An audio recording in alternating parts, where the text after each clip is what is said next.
చెప్పరా. ఇప్పుడికిప్పుడా? సాయంకాలం రారా, ఇస్తాను. అర్జెంటా?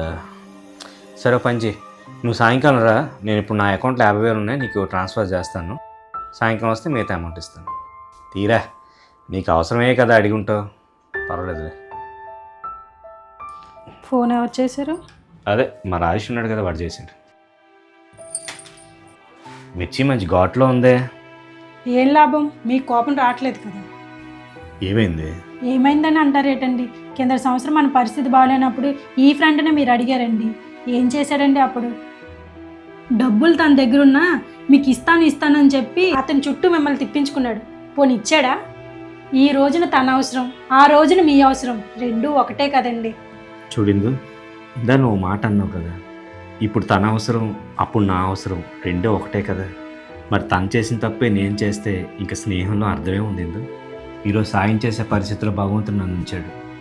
అలాంటప్పుడు కష్టం తెలిసిన నాకు అవతలవాడు కష్టంలో ఉండడం తెలిసి వాడిని బాధ పెట్టాలని ఎలా అనుకుంటాను ఇందు.